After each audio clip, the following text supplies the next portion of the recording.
Welcome everybody to the Can You Reach That? Can you reach that? Podcast show with Tango and Coop. So how's it been, man? How you doing today, dude? Man, I've been doing good. You know, it feels good to be here. It's a nice day outside today. It's about time we got this underway. Glad we're finally starting to do this. As many convos as we've had, as many topics as we always be talking about. How many times have we had over the years? Have we had conversations and be like, dude, this sounds like it should be on a talk show? Too many to count. So I'm glad we're finally doing it because it's been a long time coming. I think we talked about it. Now we're finally walking. Now we're gonna talk about it. We're actually we're talking about what we talked about. Finally, indeed. Yeah. Let's do it. Can you reach that? You see that? Let's talk about it. Be that. Believe that. Let the people know that we see that and what they want to know. Can you reach that? Can you reach that? Now your host, Tango and Coop.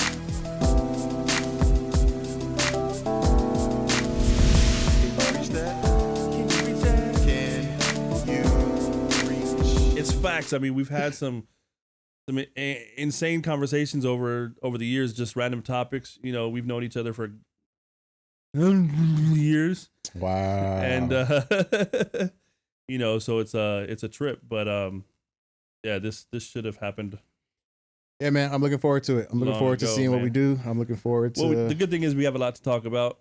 You know, we facts. There's so much to talk about. I mean, and for any of the listeners, obviously this is our first, so welcome. We are going to be covering anything. This is not a theme show. We're gonna cover anything and everything. Anything and everything. It could be politics one day. It could be, you know, sports. Collectibles, sports, video games. I mean, just Funko Pops. Why not? Right? So movies, dude. Music. Speaking of Funko Pops, I mean, obviously we got some on the set, but I mean, dude, like I started collecting about a year or so ago, and it just started off with I'm gonna get the musicians because what had happened was I had come across the TLC chase ones that look like water. Yeah. And I felt like that video was so iconic in its time that when I saw the chase and they were like transparent blue, I'm like, I'm copping these TLC ones. And then I was like, I'm gonna buy the musician pops because. And it started with the TLC. Oh man, and like now I've got, you know, the Biggies, the Pacs, the Snoops, the Eazy-E's, the tons of Snoops and the tons of Biggies, the Run DMC's. Snoop got a grip coming out right now. The George Clintons, you know, the Mariah Careys. That Run DMC is dope. The Run DMC is dope. You know, do you have Salt and Pepper? I do not have Salt and Pepper. What disappoints me about Salt and Pepper is that they don't have Spin. Spinderella needed to be a pop. I feel like she should have been a pop. I like that they got Jam Master Jay. Yeah, Master J's on there. You know, I got there's a few different variations of Flavor Flav. I got both of those. You know, there's AC/DC. There's you know, Lenny Kravitz. There's so many musical ones out there. Yeah, mine started. The Jimi Hendrix ones are pretty dope. I want to say I started collecting actually. I guess it's been 5 years now. It was a slow start. Also started out with the music ones, but like the more I look at these things, and then the more I realize that I'm just a pop culture junkie in a sort of way, because that's how it started. But now I have certain characters from movies. Yeah, I have the Anchorman. Yeah, you know what I mean. I don't have Anchorman. I got to get that one. I like movies. The two biggest, I would say, the two biggest genres of movie categories is Marvel and Star Wars. Right. Those are my 2 seconds after music. Like I tried to get as many. I have some of those, but I've been getting more of I have the Happy Gilmores. Like I got the 2 set that has Adam Sandler and Bob Barker. Bro, that's just that's iconic. That's iconic. When I saw that, I was like, just ring me up. You know what I'm saying? Yeah. So, yeah, they're it's kind of an addictive culture. I mean, and I say culture because Funko Pops, there's a whole culture. I mean, there's a whole. It's crazy that they're called pop because now, as I'm saying it's pop culture. Yeah. And I mean, and it's a trip because you go to places now. They have full on conventions for just for Funko Pops. Yeah. So and it's crazy how overboard you can. Like I'm creeping up to, and I never thought that I would have this many, but I'm creeping up to like 500 right now. Like on average, I didn't imagine that I was going to be buying 100 pops per year. Well, that's because you figured you were going to get some musical icons as I did. That's how it started. but And it bleeds then over. as I'm searching for the musical artist, it's like, oh, the Kool-Aid Man, I gotta get that. Oh, And that's what happened. Tapatio Man, I It gotta started get that. in with the movie characters, and then for me, what ended up happening was I started seeing all them Simpsons ones, man, and I love the Simpsons. I mean, they've been around for like what 30 years, easily. 34 years, 35 Easily. years, whatever it's been. Yeah. They're so iconic. They have so many. If they wanted to, they could make 500 Simpsons characters because Yeah. there's so many characters. What about video games? Do you have any video game pops? I do have some video game pops. I have, one of the ones actually I think is dope is the Sackboy from the PlayStation one, from Little Big Planet. Oh, So okay. I have Sackboy. I find that one pretty, but I also have Kratos, God of War. Mm-hmm.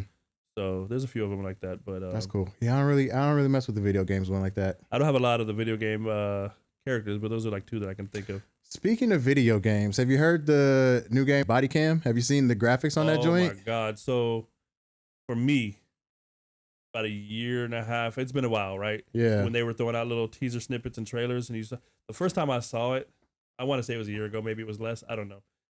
But when I first saw it, and somebody said this was Real Engine 5 and this was a game coming, I'm looking at it like, oh, this is somebody bullshitting. They're filming something. Right. Like somebody's filming something and they're saying it's Real Engine 5 and this is going to be a game, because all it was like you saw somebody walking with a handgun. So I'm thinking like somebody's literally just holding it, or they mounted it with the mount of the camera, Trying to play and it they're off. pretty much like playing it Yeah. off, right? But then they like go like around they the do corner, with the old GTA, the Right. GTA skits. right? And so then they go around the corner, and then there's an enemy, and the dude pops him. And I was just like, was that? Did somebody just get Yeah. shot? Like, was this was this a video from somewhere where there's war? But then I realized it was indeed a Yeah. game, man, and I gotta say, watching the most recent gameplay videos that I've been seeing lately, thoroughly impressed with the visuals. Yeah, I'm imagining this is going to be the new wave of any games that come out after this. Like they're going to start having this. I also feel like this is gonna stir up controversy again, like things like this.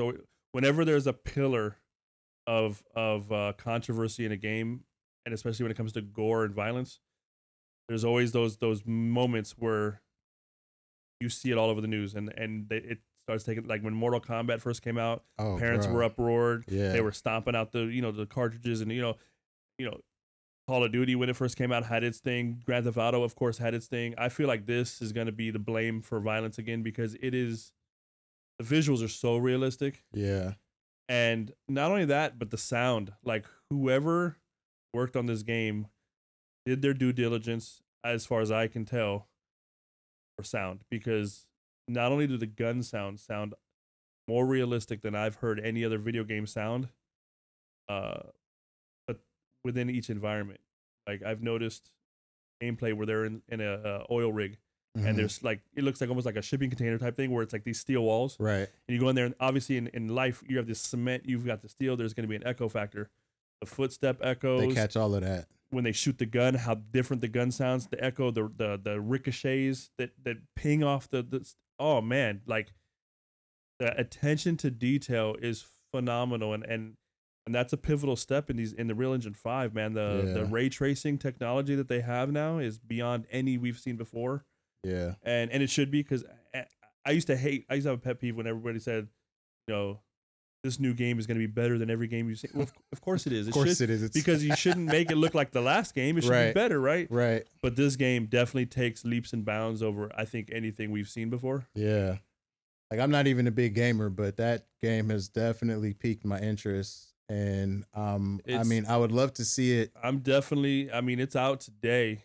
Yeah. So I plan on getting, I got my Steam account queued up, ready. I've got it You pre-saved. ready for it? I gotta see it, man. And I know some people were talking about the aspects of VR in games like this. What do you think about that? Yeah, bro. If they bring that, if they bring it to VR, I'm definitely copping it, because I could only imagine like the realism just in the clips. Now, granted, I know it'll look a little different Right. once it's in the headset, but even from what the clips look like that is, I guess the closest thing that I can compare it to right now, realistic wise, would be GTA. Right. So for it to have And for me, another level, for that game, so it's called Bodycam, right? So it is from the perspective of a Bodycam. I feel like if they so went VR, are you a cop running through inner city neighborhoods? No, I'm kidding. right? But I feel like from the vantage point of VR, so it works for a PC game on your screen because there is a forced perspective because you're looking through the eyes of the camera. Bodycam. Yeah. So there's a forced perspective, so it makes sense. When you're in VR, there is no forced perspective. You have a 3D environment that's 360 degrees all the way around you, right? So peripheral vision and everything comes into play. So would they have to, for a game like that, to keep that realism, I feel like they'd have to take it out of the Bodycam and literally make it your perspective. Like kind of the perspective, yeah. Because at that point, it wouldn't be a Bodycam. But I'd love to see them do it just because of that real factor. That could be crazy. And low key, could it be changer. Could it be training? It could be. I think it could. It's damn near training. I think it could. At least for maybe not for like hands-on target shooting or anything like that, but definitely for like situational awareness, right? Exposure training, the sounds, the sights.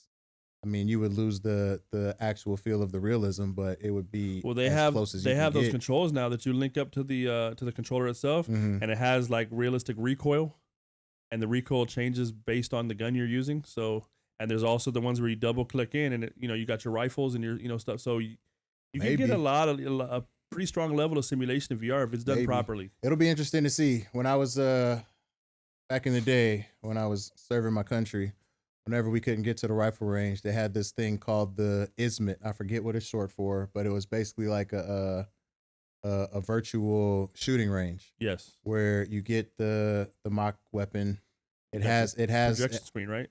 Yeah, and there's a screen up front. Yeah. Kind of like if you ever see like the golf driving ranges. Yeah. There's a couple of shooting ranges that have that I think on it's there. Similar to what you're talking about, where it has a realistic feel to the gun, but it's not a real gun, obviously. Yeah, and you get the weapon, and then it's got like the CO2 attached to it. Yeah, so you get the feel of the recoil, but you get to it definitely looks it's cartoony, so it doesn't have that realism effect. But if you could tie that into the VR where you're submerged in the visuals, and I have seen some now where they're actually using video.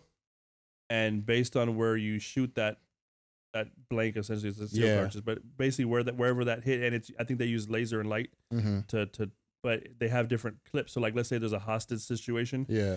Let's say you shoot the hostage by accident, the video immediately switches like layers of video. It'll immediately switch to the hostage being, and you obviously would fail. Right. And if you shoot the captor or whatnot, the assailant, it would have that react. It all makes the video. I mean, you see the jump in the video, right? But then it moves on to like the next scene or something. Right. Yeah, so I've seen stuff like that as well. So this could be like literally almost next level because you have the full environment. Shooting games. Do you have a favorite?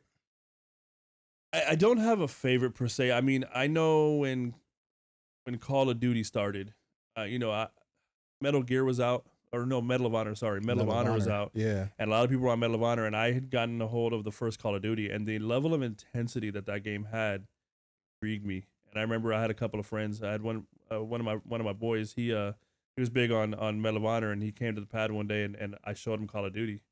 He was like, "Oh shit, this is crazy!" Like, because it got pretty intense for the time when that first one came out. It was World War II on that one, and then as the next iterations of Call of Duty progressively got better and better, it was just like now it's just a staple in pop culture. It's pretty just, much, yeah. If you don't know what Call of Duty is, you're stupid, right? But even if you don't play games, you know what Call of Duty is. You know what Call of Duty is, right? And so, and I think there was a point where I kind of fell off because it got a little ridiculous. Feel like you feel like they were just putting them out just to put them out, yeah, kind of like they do with iPhones. Yeah, and don't get me wrong, they progressed visually, everything, but it was just so rapid fire. But I get it, you're taking advantage. Yeah, because they were dropping them quick. They're taking advantage of the hype. They're taking advantage of the marketing, and they're running with it. Can't be mad at them for that. I'm not mad, and they're still fun. And there's another one coming out. I saw a clip, man, where I remember seeing a clip, and I think I don't know if it has some relation to 9/11, but I saw it had some clips that showed like George Bush. Interesting. Yeah, so because the last one, remember, it showed Reagan and that era. So I guess it's about that time. It's been long enough. We'll start seeing references to it in a lot of the entertainment. I've said for years, there's going to be a Call of Duty at some point where you're going to go, like, going to be SEAL Team 6. They got Osama. Like, there's going to be a game. It starts in New York, and there's going to be a campaign, and it's going to lead up, and you're going to be part of SEAL Team 6. I can see it. Maybe we should get on that. We should start designing that. Well, it's public now, so we know we said it first. Mark this date down. Y'all know who did it first. It's crazy, man. Just call me Ray J. But yeah, just the technology and creativity is great, man. Call me Soldier Boy. Right? But no, the level of creativity on Call of Duties. I mean, I think they've definitely stamped their spot in history long ago. Yeah. And I think they continue to strive to be that. They're the Madden of the shooter game, right? Yeah. You know, it's like totally. And the difference is they, you know, Madden. They don't even have Madden anymore, huh? No, they still do. They still got Madden. They still do Maddens. What are they? I'm an avid Madden player. Oh, that's right. But it's under the. Is that under the 2K? No. It's still EA. No. It's That's still EA. just basketball was the one that flipped. So everybody was on live for the longest, and then 2K kind of started taking over, and then live stopped making stuff. But now we're to the point where most players are kind of sick of 2K because it's all the microtransactions. So and 2K stuff. is straight NBA basically at this point. But they're so microtransaction-y. People are getting fed up, and they're like, "Where's live? We need live back." Because the last live that came out, although it did have some flaws and it wasn't maybe as good, I think 2K surpassed them a little bit visually at one point. But live's physics on the last live that was out, the physics were really good at one point, and for that era, the physics were better than 2K's. Mm-hmm. 2K's has now progressed, obviously, because live has just ceased to exist. But at that last year, I felt like the visuals were better one way and the physics were better the other way. But at this point, the microtransactions in a lot of these games like that, you have to spend $600, $700, $500, $600 just to get your guy right. And so there's a lot of about that. customization. Yeah, they want you to pay the too much. Would you say it's too much customization? It's not even the customization. It's the just getting your player to be good. The attributes to your player.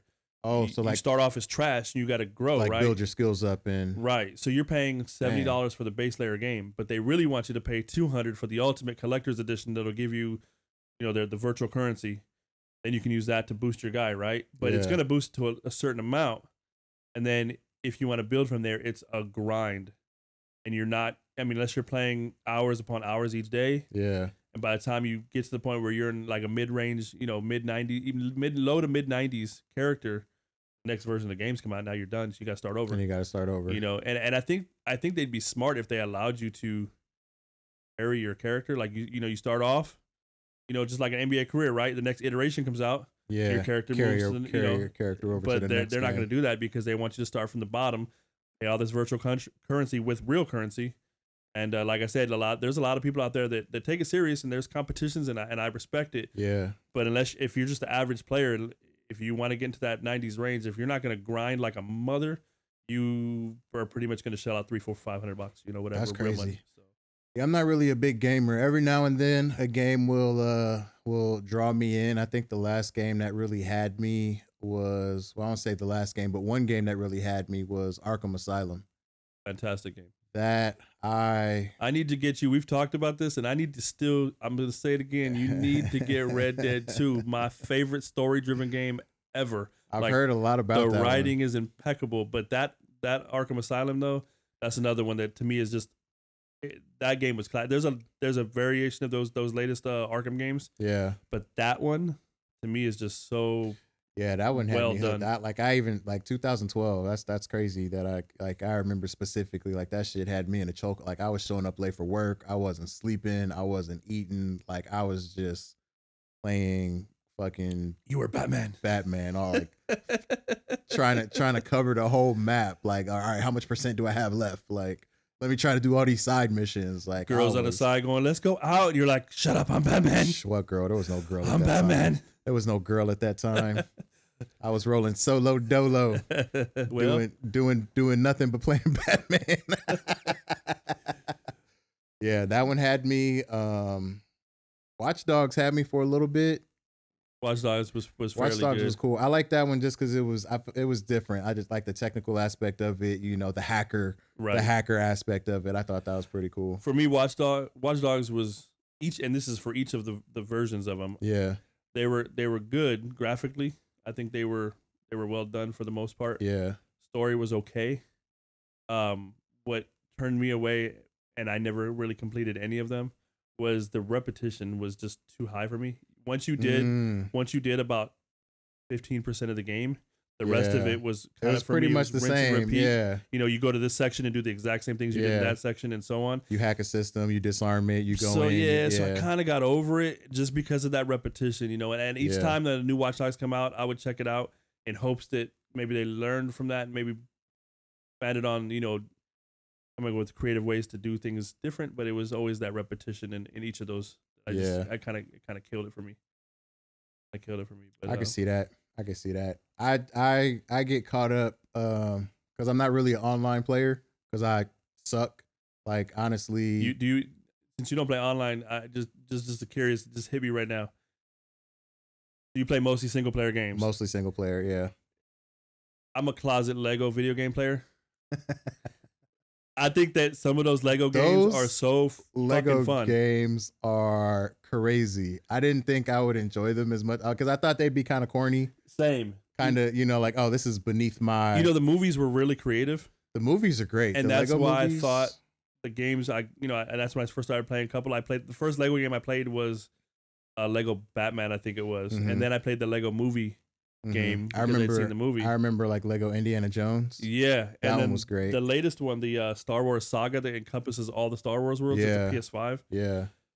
I was just like, it's so well done. Like, and I like the playful liberties they take along the way to make it Lego like. Mm-hmm.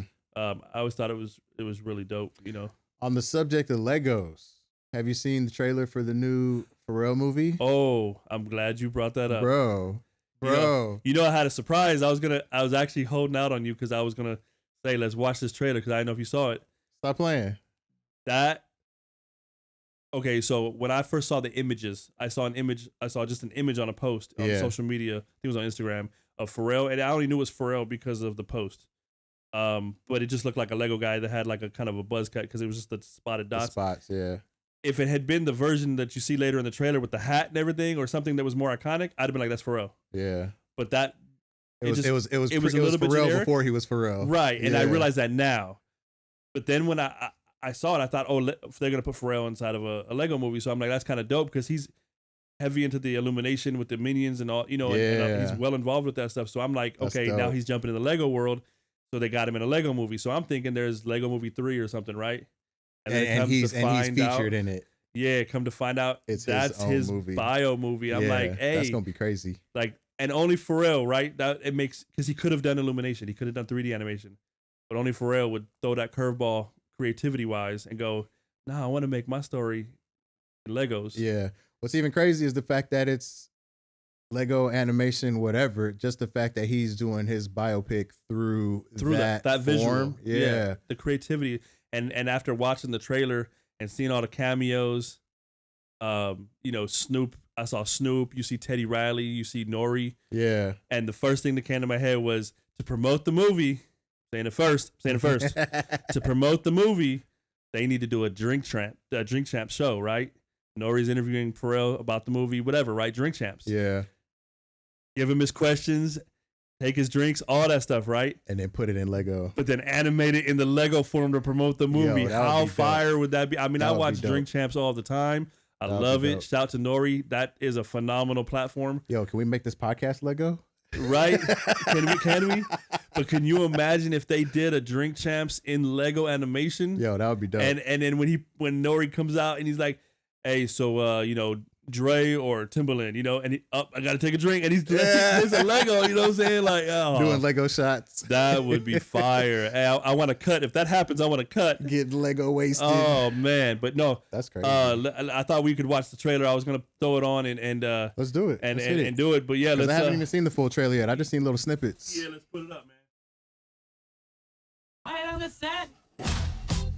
Hey, Pharrell. Hey, how you doing, man?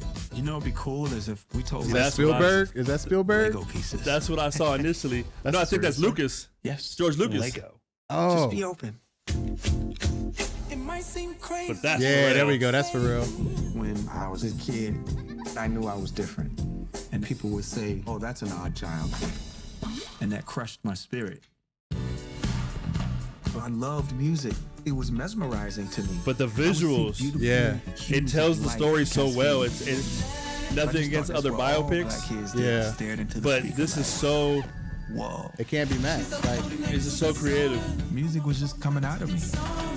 I need to show the world what I can do. we're up all night to get I lucky. need help on this rap. Teddy Riley in the house. Pretty simple. Just let it bounce. He just went in the room and freestyle. Teddy with the 1-2 shaker. All I cared about was making my own music, but people just said, no, I wasn't ready. And it's crazy, like people don't even really know that he's been around that long. Right. Oh, that NER. The Nerds, the that NERDs. NERD album was fire. Lap Dance and Rockstar, man. Wow. Hey, My imagination would run super wild. Chad, that was Chad, right? Yeah. Drop it like it's hot. Hey, I was always a bad gangster, but you brought out a smile. They got to do the meme Oh, yeah. that'd be dope. And from Lego. the video. That'd be sweet. Crazy what I'm about to say. That feels great. Clap along if you I firmly believe that everybody has talent, beauty, and potential. Keep open our eyes to a whole different perspective. Yeah, I think this is gonna be well received. Yeah, I agree. See, there they go to Nori. Nori. That's what I'm saying. We need the drink champs. Imagine oh man, Gwen, Tim, Busta. Man, this is gonna be a Lego movie, bruh. it's gonna be so fun, and that's probably not even half of what you're gonna see. Right. Yeah, man. That's I'm looking forward to that. You know what's the trip about that is that and this is the genius behind the creativity level that Pharrell has. Yeah. There's a lot of biopics out there, right, that are fantastic. You know, the Ray Charles with Jamie Foxx is iconic. Great movie. How many times have you watched it? I lost count. I actually have 3 copies of it. So that's one of those ones that you can watch again, right? Yeah. It's very well made. It's very solid. And there's a few of them out there that are like that. But a lot of them that get made, once you've seen it, That's kind of, you only see it one time. that's it. Yeah. Jamie Foxx, man, you forgot that was Jamie Foxx. He's a great actor. I'm sorry. Well, like, he's a great artist, actor, musician, producer, just a talented dude. comedian. But just, I mean, impressionist. I mean, Have you seen his Mike Tyson impression? in Living Color. His Denzel impression, bro. Dude, in Living Color. And Wanda. You remember Wanda? Oh, yeah. Before I'm Shanae. ready to go. Was that before Shanae? I feel like In I Living think Color it was was. out before Martin. I think it was. Yeah. I wonder if that was the inspiration behind Shanae. So when I watched Ray, I forgot it was Jamie Foxx. Yeah. Like you literally zoned into that movie. You Easy forgot. to do. Yeah. But there's a lot of biopics out there now, like, and it's not a diss, right? But there's a lot of really great ones. And I'm not talking about just about musicians. I'm talking about Just it in could be about general. anybody. Yeah. That you see it and you're like, that was fantastic, and you never watch it again. Yeah. That movie that Pharrell's doing, anybody can watch that. For one, I think kids are gonna watch that. Yeah, kids will love that one. The And flip side to it dope. is you're gonna watch it again. It's just one of those ones I could see myself watching that multiple times, like, Yeah. and just being thoroughly entertained. There's probably stuff that I'll miss the first time that I watch the second time. And you'll definitely pick up on more stuff. Yeah, the fact that he put it into like the Lego world, I think that'll be great for his legacy, because since it's Lego, like it'll attract a lot of children as well. So like the younger generation That inspiration level jumps. will be able to see that. They're going to get introduced to his music. They're going to get introduced to a lot of the music from back in the day as well too. And the great thing is because it's a biopic, you know, I don't know his entire story. You know, I've been a fan for years, and I followed him through what's in the public eye, right? Right. But on a personal level, I don't know that much, right? Because we don't know Pharrell. But now he's going to be opening up to his world and how he's lived. And I love to see it. Just the start of that, in that trailer, he says, you know, when he was young, he was a little bit weird, so people kind of would Wrote make him fun off. of him and Yeah. wrote him off and all this other stuff. There's a lot of kids out there who are talented as all hell, Mm-hmm. that either the talent or just their personality repels people. Yeah.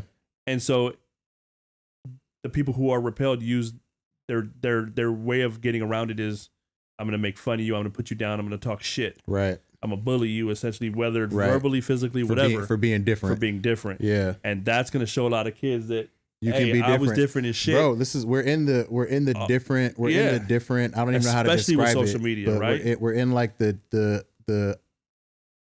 I would say awkward. Being different as a kid is very hard to do. Like I've as you grow up, like obviously once you get older, you thrive on your independence. Like you want to Right. be yourself. Right. You're trying to find who you are. But like as a kid, I think the goal is to fit in. Like It's that's to all fit you in, want to right? do is fit And in. the people who step out that box are the ones that usually get bullied or picked on or whatever. Yeah. And I think he's definitely gonna, especially because the visuals of Lego. Mm-hmm. A lot of those younger kids who may be in a similar situation are going to relate, and that's going to inspire them even more. Yeah. I love it. I'm all for it. I'm here for it. Like, you know, the Donald Glovers of the world. Like, right. I can appreciate his approach to music and the artistry, like him doing Childish Gambino. And then you flip it over and he does Community. Right. But like hearing the music that he makes now, Right. you know, like he's a very eclectic individual. So it's like I see him doing Childish Gambino and the rap that he was doing to like kind of validate himself amongst his peers. Right. You know, it's like, hey, I can do this. Right. And I can do it well. Even though you guys think I'm the, you know, the odd man out, or like he said, you know, like made him feel like he was different type of stuff. And he actually came through and kills it. Like I'm a huge Childish Gambino fan. But for him to be able, and you know, this, I feel like this is almost kind of like a blueprint. You give the people what they want so that they can, you know, actually be like, you know, fuck with you or whatever. And then once you got your name out there, you can go off and start doing the shit that you actually want to do. I kind of feel like that's what Pharrell did. Yes. I kind of feel like that's what T-Pain did. A lot of art. I'll even go as far as to say Post Malone. I agree. Because Post Malone, like I appreciate the music that he makes now, but if he started making this music, he wouldn't be where he's I don't at. think he would be where he's at right now. Right. So him breaking out the way that he did, you get yourself to the level where you're able to now mold your own path. You know what I mean? Yeah. You have to take once a you path. have a following, Yeah, you take a path, and when you get to a certain part of that path, you can say, okay, I'm a curve off. I'm it's gonna go like down you got to follow the mainstream. Yeah. And then once you hit a point, then you can finally veer off. Once you've built a name for yourself and you have that following, then you can veer off and kind of do your own thing. And then because people know you, they're more open to hearing the different stuff 100%. that you do. Kanye, for example, you know, like when he dropped, he's tried to do a couple things along the line where some people are like, yeah, I don't fuck with it at all. Right. Some people are like, man, like this is artistry at its finest. Like this is experimentation at its finest.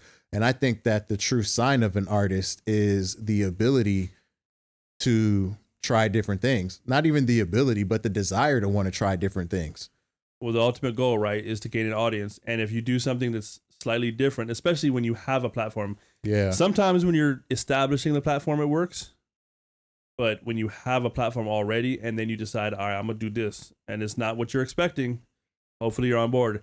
The beauty of that is it gets people talking, and regardless of what that talking point is, it's still, you know, it's like they say, bad publicity, good publicity. It's the same thing. All publicity is good publicity. It's Another, you're talking about it, and so you're like, you know, you're stirring that pot. Another example, perfect example, Andre 3000. Like him doing his instrumental, his flute album.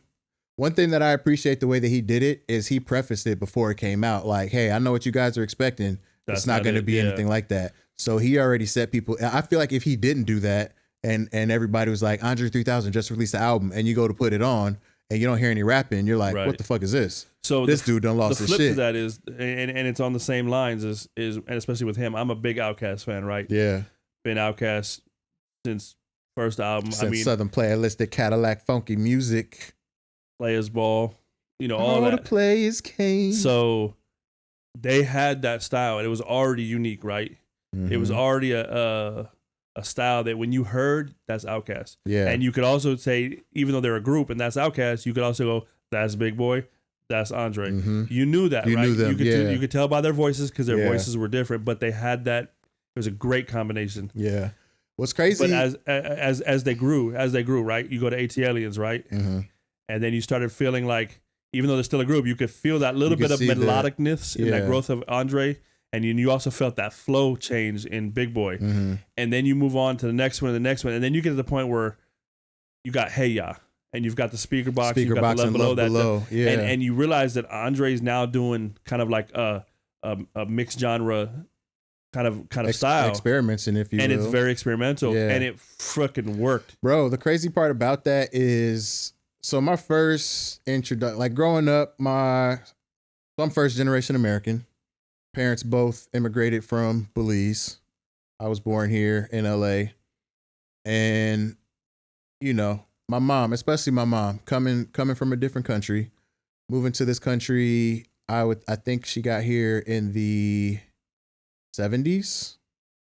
And just seeing the way that this country treats Black people, her goal was to keep me out of the streets as much as possible, because she didn't want me to become another statistic, which I can appreciate the gift and the curse, you know.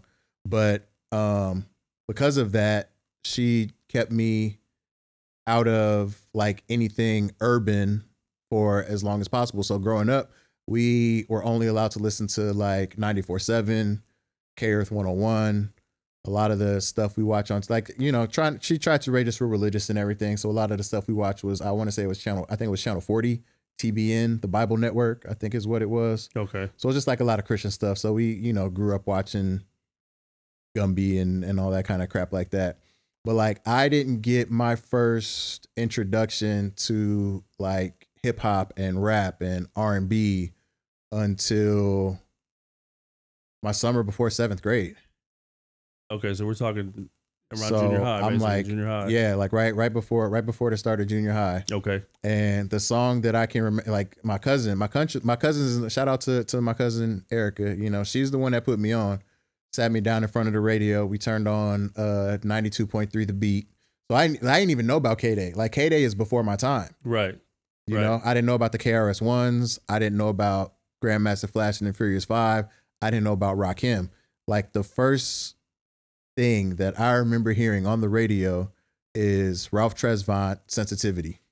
Interesting. That's the first thing I remember hearing on the radio. And when I heard that, like my mind, like Pharrell, you know, talking about the fucking music was just coming at him and shit. Like hearing that melodies, the flows, the beat, I was like, yo, this is completely different from anything that I had ever heard. And then the next song that I heard, which I would say is what made me fall in love with rap and hip hop, MC Breed, Ain't No Future in Your Frontin'.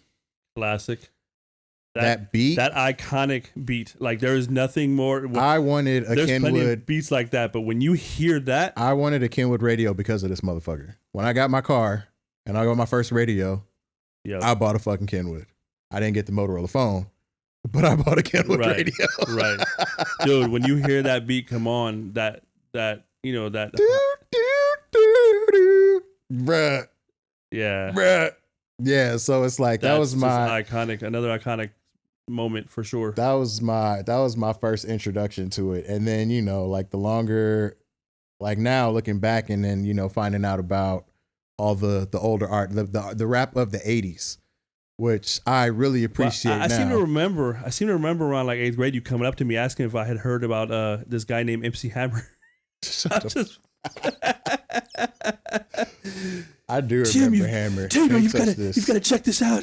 Can't touch this. It's MC Hammer. Actually, hold on. Let me backtrack a little bit. I would say before that, the closest thing to rap that I heard was Vanilla Ice. I do remember Ice Ice Baby video. You know, I almost went with that when I joked. I almost went with that, but I decided to say MC Hammer. It's kind of crazy how that kind of worked out. But like, I remember this. So I was living in Texas at the time. We moved out to Texas for a couple years to be closer to my dad's family. I went to this Christian school, predominantly white, if not all white. So, you know, like me, I was definitely the only black kid in the class. And after seeing it on TV that night, I don't remember if it was like a video premiere or something like that, but I remember the next day in school, like everybody was talking about it. And I was just like, yo, this is crazy. That white. You know, the first time that I heard Vanilla Ice, I didn't hear Vanilla Ice. Is it because you heard him before you saw him, or? No, it's because I saw Jim Carrey parody him on In Living Color. And so that was a great parody. When I saw that, I was like, and I had kind of heard obviously it was on the radio, so I kind of heard it, Yeah. but it wasn't something that I chased Yeah. at the time. So when I saw the Living Color, I was like, let me go. That really let me go. got it. And so yeah, when I heard it again, I was like, it made the Jim Carrey thing even more funny to me. Yeah. It was just Jim Carrey pulled off a lot of those like that, you know, when he did Snow. In Pharma. Yeah, that was crazy. Yo, In Living Color, like shout out to In Living Color because that I remember, listen, I can appreciate streaming. I can appreciate the fact that we are able to binge watch multiple series of a show for days on end. But that anticipation of that next episode every week. And not to mention, not only that, but it was, I mean, I guess it would be comparable to like a sporting event right now where everybody is tuning in at the same time to watch the same thing. Oh, yeah. You know, like that used to be. You know, the thing that's impressive about In Living Color, I don't know how many years it was on. I think it was less than 10. I want to say it was I don't even around think it was that. 6 or 5. I don't even think it was that. But to this day, I feel nothing against Saturday Night Live. Classics. They've brewed plenty of stars, right? Yeah. Over the years. But it's in its 49th season. It's been around for a minute, yeah. Every single person on In Living Color was a success. Outside of In Living Color. Matter of fact, they're the ones that gave Jim Carrey his break. Exactly. Because Jim Carrey actually got turned down, I believe. I remember hearing somebody got turned down by SNL. Because he did try to get there. But Jim Carrey, Tommy Davidson, David Allen Greer, all the Wayans, right? Yeah. I wonder who Jamie Foxx was before that. Or was that his launch also? Who was that? Jamie Foxx. Was he doing stuff before In Living Color? I think he was, I think he did some stand up and whatnot, but I'm not entirely sure. But I know that was my first awareness. Yeah, that really brought him out. My first awareness was that, and the trippy part was I remember he had that, and I remember there was some films and stuff between this, but then the Jamie Foxx show, right? Yeah, that's when that was a great show. For one, his name became a staple because Braxton now he wasn't P. just Hartnebrig. He wasn't just the person on the show. He had his own show. Yeah. So and that that was classic and. Oh my God! Yeah, he had everybody doing everybody that. Their mom was doing that. Talk to the hand. The very first time that happened on the show. Oh yeah, that was everybody. Everybody everywhere was. Bro, so many iconic moments just from our era growing up. Like I can't even believe that we got to. I appreciate that we were born in the time that we were born in because we have seen such a huge transition. A lot of entertainment. The 80s. What it was in the 80s to what it was in the 90s to what it was in the 2000s to what it was in the 2010s. I always say what it's becoming now. I always say the 90s was it was just everything clustered into one. And obviously living through the 80s as a little child, you look back on the 80s and you can remember stuff, but a lot of stuff, too young to you know what I mean? For the most part. So the 90s was kind of a cluster of finding out stuff that went on during the 80s and then obviously everything that was going on in the 90s and then so on. And it was like when it came to entertainment, it was so thick, and that was without, like you said, it was without the ability to just find and watch or find and listen to anything you wanted at any time. It was the beginning of that. Right. But like how accessible everything is now. If we had that then, I feel like it wouldn't be as convenient, and I love it because I can go back and I can grab an In Living Color episode and watch it. I can grab all this old stuff and watch it. Back then, like you said, that anticipation of having to wait. Yeah, there was it's also the gift and the curse of options. Like, and then imagine if you got home late and you missed it. If you didn't have a VCR that you could set to record it. Yeah, or the VCR messed up and the power went out. When you came in and the blinking clock was on, you was fucked. Yeah, you didn't get it. Yeah. It was just crazy. But like the access to options that we have now, I feel is a gift and a curse because there's just so much out. Like it, not to say that it's oversaturated, but there's definitely, like, even just with the new music that's coming out, like I can't even imagine how many people drop new music every day. Every day. And back then we didn't. Every day. We didn't because before you had to find a studio. You had to have somebody to do this. You had to have somebody. Now you have AI tools that'll do half your work. But nonetheless, you can literally just.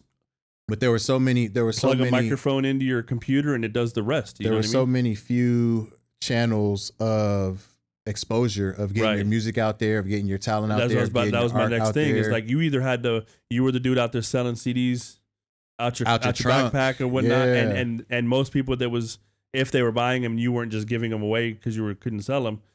They were frisbeeing them. You know what I mean? Like Yeah. people. So yeah, and then to break into to the point where you got signed and you got the. Now ain't nobody trying to get signed really. Like people are just trying to put their shit Trying out to there do it all because they know independent. the record labels is corrupt and they're Yeah. Take all the cut, take Yeah. all the like. But I mean, especially in this day and age, like you literally can do all of this stuff out of the comfort of your own home. it's crazy. Technology you is go nuts. online, you buy some mixers, you buy some microphones, you can start a podcast in your living room.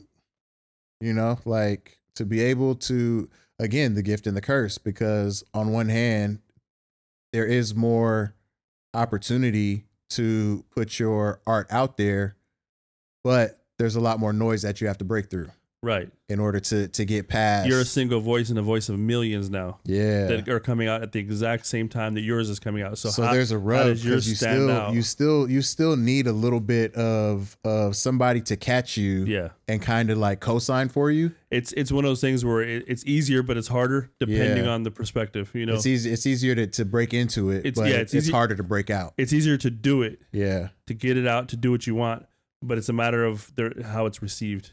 Yeah. You have to have that audience to receive it. So, yeah, it's crazy, man. It's very crazy. interesting. It's very interesting. I see you're wearing a shirt that says Crucial. Crucial. Are you blind? Are you No, illiterate? I'm white. Are you illiterate? Cursive has two humps for an N, man. I mean, it's in there. It's got the little notch in there for the end. It's like I told you, man. But I When mean, if when you I know, had you mine know. and I wore it, I actually had a white lady ask me what Crenshaw was, and I was like, "It's Crenshaw," and she was like, No, it says Krayshawn. "I thought it was, but yeah." Right? She was like, "I thought it was, but that doesn't." The R and the N looks the same, and the N in cursive. I was like, "Well, remember, this isn't just cursive. This is a logo, and the logo for this is for Crenshaw is this, and this is Crenshaw." Yeah. And she was just like, "Oh, I guess." I don't. But I to be honest with you, I don't know what the full inspiration was. That'd be something I'd love to have a conversation with Nip. I mean, the dude was great for his community. I mean, He was. I'm glad to see him doing what he was doing. It's a little disappointing that people want to always go the negative that but he still was a gang member. I'm like, Doesn't matter. There's a lot of people who are gang members you who can do good take shit. you can take a negative and turn it into a positive, and that's exactly what he was trying to do. Buying, I think, the admiration of him buying that whole shopping center Mm-hmm. and then putting people to work, getting people Which off is- the streets which and working is- and yeah. helping. And he donated a lot of time to do stuff, man. I mean, Yeah, it's dope, and I wish I. It's unfortunate that his light was dimmed so early, because I feel like he had a on lot some more hater work shit. on some serious hater type shit. The gift and the curse, like they say, anytime somebody makes it and they leave the hood, they're a sellout, and it's like, well, this is one of the reasons why people leave the hood, Right. because there's so much. He stayed and was helping and Trying was to giving help. back like a and motherfucker. some haters still. And there's always the couldn't. dude that's gonna. But I mean, we could go conspiracy theory. I think it was a setup by the government. Low key. I think Homeboy was a plant. They seen what Nipsey was doing. They didn't like it, and they used one of his own to get to him, because how many times have they done that? We've seen him do it with the Black Panthers. We've seen him do it with a lot of organizations where they can take somebody in order for them to save their own tail. They turn and jam somebody else up. Yeah, that goes right along the lines of Killer Mike. Another one. I put He's him another. He's another. I put him on that same page because Yeah. he not only gives back, but he gives back. He gives back in the physical sense, but also knowledge. 'Cause Yeah. he teaches people, how to be successful. Yeah. He literally shows people the way. We need more people like that. And it's the gift and the curse, because there's a lot of times where I know I've said it myself in the past, where it's like I see individuals who have come from nothing and amassed this huge fortune that a lot of people can only dream of. And it's like you don't really see them doing anything with it to like reach back and help the community like what Nipsey was doing. Yeah. Or what Killer Mike is doing. And I think it's crazy. No Diddy. I think it's crazy that 512 you can have half 512 There's a terabyte that's outside too. gigabytes inside this little device here. When once upon a time, you would be lucky if you had 112 megabytes on a thumb on drive. a full, yeah. On a thumb drive. I used to call them a thumb drive. That's a thumbnail drive. Yeah, the amount of data that, I mean, to even just everything, technology, the fact that computers have gone from being the size of rooms to being able to fit inside your pocket. I got one of those little Bluetooth pagers, the little Bluetooth speaker pagers. I was going to put the boombox ones. Is it by Boombox? Yeah. I was going to buy that. When I saw the pager one come out, it was called Boombox. I was like, I low-key wanted to buy one. I didn't do it. I got one. They were like $99, right? I think so. I got one that's a gift for Christmas. I was going to buy the full-on big Boombox too, because them two, Bro, those are expensive. they're like $5.99. I was like, ooh. I heard one boom. They hit. They hit. Mugs boom. They have other iterations of them, and they're loud and they're cool. Yeah. But the OG one in the big rectangle box, Yeah. that shit hits, dude. That shit hits. Yeah, man. I miss my bass. I haven't had bass in my car in a very long time. You know, Maybe that's a sign of me getting old. I actually read somewhere that since it actually vibrates your organs, it can actually cause detriment to your Really? insides. If Yeah. anything, I thought it was healthier for you because it helped move stuff around. Nah, it shakes shit loose. Help get your shit through, you know? Feeling constipated? Go sit in the car with some bass. That shit'll shake you right out. By the way, that was one of the worst things ever when I used to have my shit banging. I had 412s like banging in my, back when I had my Navigator. Yeah. And I remember there'd be times where like you'd be on a freeway stuck in traffic and you boom and boom and then you realize you get that little feeling and you and I had the knob, the bass knob. Let me just turn this bass off real quick. Yeah. Because if I have any more bass, we not making it. If you stay ready, you ain't got to get ready. That was said by a famous poet by the name of Sugar Free. Why you bullshitting? Oh, so you're familiar? I've taken in his works before, you know, at the lounges, if you will. The lounges.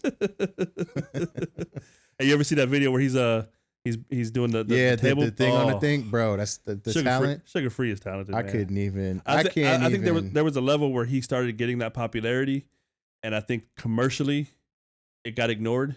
Mm-hmm. I think the real heads like continued, but the mainstream ignored. didn't take them. Yeah, you know they many, take heed when he was on a quick track. Of course, but how many artists? And this again the downside of the mainstream. Like how many artists get snubbed out because the mainstream doesn't want to push them? Agreed.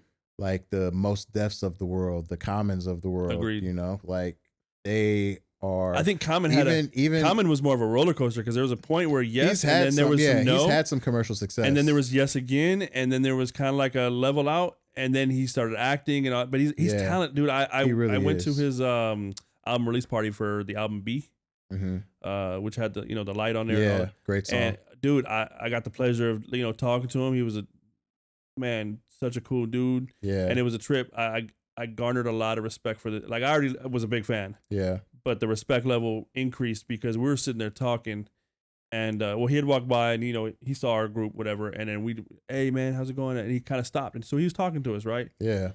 Now this is album release party. It's a listening party kind of thing, and they're banging his music, and he's gonna do a live. He's gonna do a couple tracks live and all this other stuff.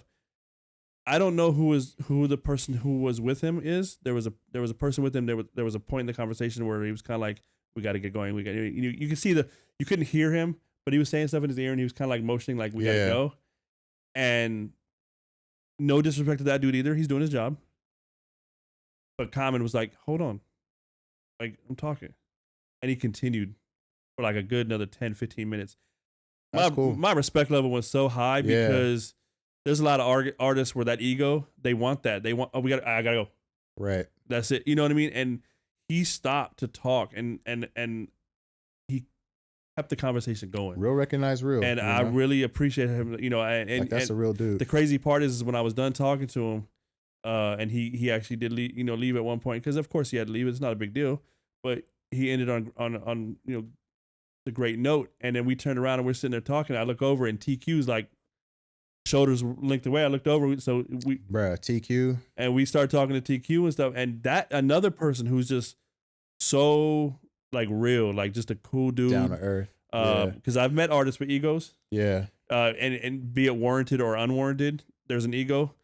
But yeah, TQ was like cool as shit. That's dope. He was cool as shit. I just seen that Common's got an episode on Drink Champs. I haven't watched it yet, but Yeah. actually I think I might go home and watch it tonight. Have a little date night with wifey. There it is. She loves her some Common. That is We actually got to see him down at they do like the Newport Beach Jazz Festival. oh yeah, He was performing down there one year. I guess it had to be pre-pandemic. Dang, that's right. I feel like 2 years of my I feel like that was a Thanos. That was Yeah, a that Thanos was the snap. that was the Thanos snap 'Cause for where some we reason- disappeared for 2 years and come back. In my mind, pandemic was 2 years ago. It feels like that. It feels like Those 2 years just kind of blur. It's like, no, that was actually 4 years ago, which is it's crazy. So yeah, it was pre-pandemic. We yeah. got to go see him. He put on a great show. Like I appreciate and love everything that man does. He's definitely a talent for the ages. He's a once in a generation type. He actually was. He had just- a role. There was a show on Apple TV, Silo. Have you seen it? I haven't seen it, but I know of it. Yeah, he's got haven't a seen it. role in there, Okay. and he played the fuck out of that role. He's a good actor too. He is. He's a good actor too. I mean, all around talented individual. But yeah, man, I've been a big fan of his music. I mean, yeah, I mean he's just and then just getting that, like I said, that short conversation, and then just that level of like he could have left, but decided like to tell his just it's not like they're gonna start the show. He didn't say that, but we all know, you know, it's like they're not gonna start it without me, so we're good, but even though he didn't say that, I took it as almost like that because he told him like just chill, hold on, and he continued for another like 5 or 10 minutes, and it wasn't on like even the conversation. I don't remember all the conversation, but it wasn't even about him. Like how some people have a certain stature and they make it about. He just jumped in the conversation. Like we introduced ourselves, obviously, big fans, but he just joined the conversation. It was just a conversation, which like me and you were having now, and that's what made it. That's where I was just like, man, this dude is like 100% real, 100% real. And the same thing with TQ, because it was the same thing. It wasn't all about him, or it wasn't all about any particular, driven topic that was, you would think anything ego or anything. It was just, he was just talking. It was just. It's always nice when you get to meet people like that. It was just dope. Yeah, it was dope, man. I feel like it's especially, and I mean, you would know more than me, but just the desire for a lot of people to just make money. Right. So they just get into stuff just to like I'm not actually rapping because I love to rap. Like I'm trying to get rich. I'm trying to get put on. I'm trying to. Well, and that kind of reflects in the music, anyways, right? Because when you hear somebody who's really writing from the heart, versus somebody who's rhyming just to rhyme, there is a huge difference. And although rhyming just to rhyme can sound good, and you can garner fans, and you can get a following and all that stuff, I think the normal fan can kind of tell the difference of, especially in the hip hop world, you can tell the difference. It's all genres. You can tell the difference between somebody who's just doing it to do it, and the people who are literally coming from the heart, doing it for the love of it. They love what they do, and they're passionate. There's just a different emotion, and you can see it, and you shouldn't even have to see it. You should be able to feel it and hear it. Yeah. And there's artists like that you get that feeling. You're like, this dude is coming real, like right from the. I think another artist like that is Donald Glover. I agree. Yeah, he's a great all around artist, musician, actor. Well, this is a huge hypothetical, right? Tupac, obviously one of the greatest to ever rhyme, rap, hip hop history, right? Agreed. I'm a huge fan. He's definitely in my top 5. He's definitely in my top 3. Bro, Hit 'Em Up is still one of my top. I can't listen to that song when I drive because then I turn into fucking Batman. Right? You just go. You just that energy. Oh, you downshift, and I'm like, all of a sudden you hate everybody on the East Coast. but we're talking about transcend talent, right? Above the rim, poetic justice, gang related. Oh yeah, his acting and. Yeah. Oh my God, gridlocked. Yeah, great actor. I mean, great artist. Think about this. Had he not come to his untimely demise, what roles do you think may he have been in on movies that we're now familiar with and have maybe are even iconic for that matter, But what role do you think he could have taken from somebody else had he been alive based on his acting, or even maybe the director would have targeted him for that role? Now we know the stories. I've heard the stories about Baby Boy being initially for him. That was and I could totally see that to a certain level. But at the same time, since I've seen what Tyrese had done to that, and I don't see it any other way. I guess since I haven't seen a Tupac version, I can't compare it. But Tyrese did his thing. Baby Boy is a classic. It's an iconic film. It's done. But aside from that one, knowing that was initially written for Pac, based on what we've heard, dude, I don't even know. Is there any film that you think, and it doesn't have to be like, I know a lot of the ones he was doing to a certain extent were hood films, right? Aside from maybe like the Gridlocked and the gang related, where like Gridlock, he was a cop. That's what I'm thinking. I'm going through my head right now. I'm like, bro, could Tupac be Nick Fury? Word. Damn, I never even. Could I see Tupac in the MCU like? Yes. In the Nick Fury joint? Yes. I could. I think damn, I think you got something. That's just, and nothing against obviously Samuel L. Jackson. Nah, Sam, like he killed that. Like that but like I mean, not to could say Pac do that? Not to say I'm gonna say yes. I feel like he could have killed that one. I'm gonna say yes. Or throwing it back a couple years to Ice Cube and Triple X, and like Ice Cube did his thing in Triple X, but like I could see Pac doing that role. Or not Ice Cube. It's not The Rock. What's the other guy's name? Vin Diesel. Vin Diesel. Oh, Vin Diesel's role in Triple X. Triple X. Okay, that's an interesting take. I feel like I could see Pac pulling that off. That's an interesting take. Like the wild card that can't nobody, like he moves by the drum of his own beat. So now I'm gonna flip it on you. Now I'm gonna make this a little bit harder. Well, hold on. Before we go doing that, like what movies do you think? What roles could you see Pac in? It's hard. Oh, see, here we go. It's very hard. But I do think, Training Day. Ooh. Right? Ooh, yeah. And not taking it away from Denzel. That's Denzel played the ferociously iconic, right? Listen, the fact but could you see Pac as that kind of a detective playing that type of a role? Easily. Okay, now I'm going to flip it on you again. Because I know that we've kind of all targeted black actors. Could he have done the other side, opposite? The Ethan Hawke role? The Ethan Hawke spot? Right, could he have been opposite Denzel? Yeah. And I say, hell yes.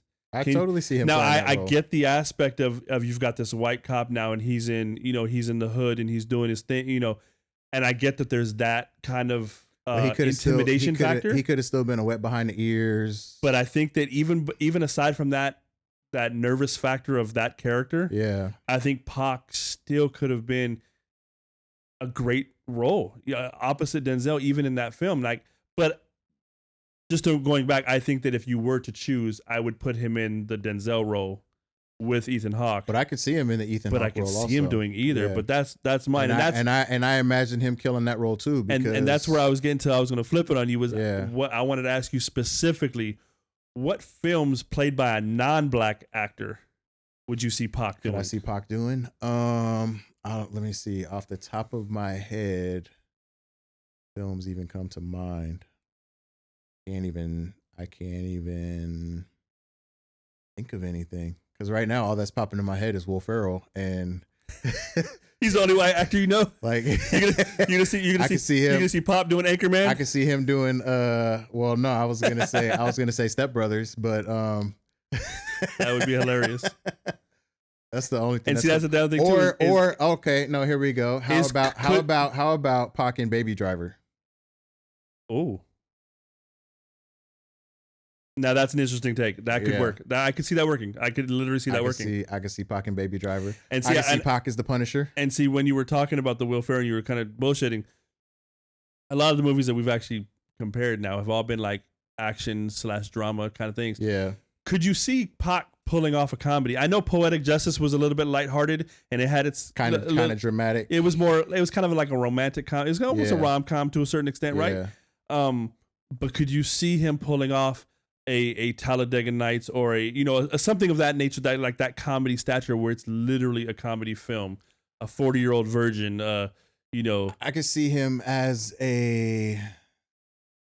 40-year-old virgin. Yeah, I can see him. I think that's a stretch. I don't think I would buy him in that role. I wouldn't go as far as the Talladega Nights because I feel like that's kind of more slapsticky. Right. But in 40-year-old virgin, like I can see him as a supporting role in that movie, but I don't see him as Steve Carell. I always butcher his fucking name, and Romany Malco. Right. The role that he played. Kevin Hart's role? No. The one opposite. Kevin Hart's 3 lines. But I can see him doing Kevin Hart's role. Speaking of Mr. Malco, you know that this is the dude that was in the group College Boys, right? Yes. Did the songs Victim of the Ghetto, did the song, what was the other song? I can't think of the other song right now off the top of my head, but I want to say it was Hollywood something. And now he's comedy.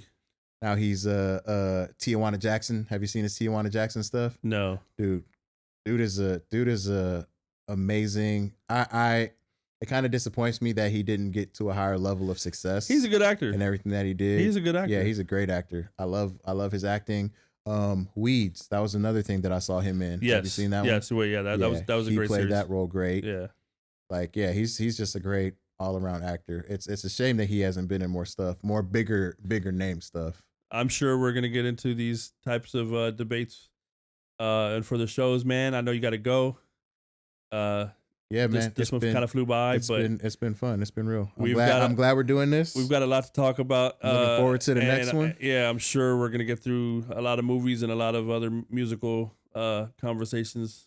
Tons. I'm here for all of it. And you know I'm a tech nut, so we're gonna get into some of this technology some techie stuff. I know you're a sneakerhead. We'll get into some shoe topics. You know I got the phone posits on right now. The All Stars. Yeah, I'm kind of breaking into it a little bit. Gotcha. I see the 11s. Yeah, I got the cool grays on. I see the cool grays. But yeah, like I bought my first pair of Jordans in 2018. Word. That was my first pair of Jordans. We'll get into the sneaker side, man.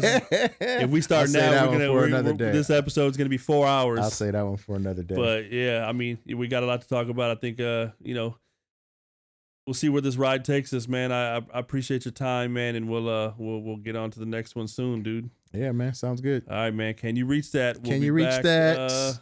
On the next one, make sure you see you next episode. Tune in to all the social medias and be sure to like, comment, subscribe. All that cliche stuff. And if there's anything you want to hear us talk about, let us know.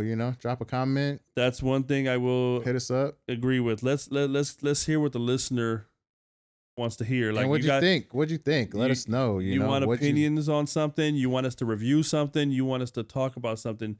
Definitely DM us. Drop a comment. Whatever you want to do, and we'll try to address what we can. Yeah. What'd you like? What didn't you like? There's something you think we could be doing better, like hit us up. Let us know. We're open to anything and everything. We're all about growth. This is fun for us. That's right. This is just something that we do without the mics normally, and we're just like, we might as well put mics on. Let's put it on and make it real. For a lack of a better phrase, let's put it on wax. It's not wax anymore, but let's digitize it. Let's put it on. Let's put it on the cloud. Yeah. Everything's in the cloud right now. All right, we out, Thanks for tuning in. Can you reach that? Can you reach that? Can you reach that? Can You Reach That? Brought to you by Double One Entertainment in Coopersville. Hosted by Tango and Coop. And created and edited by Tim Greenlee and Brandon Adolphus. Music, sound design, and editing by Michael B. That's me. Visual art and graphic design by Jonathan Greenlee. Additional visual design by Timothy Greenlee.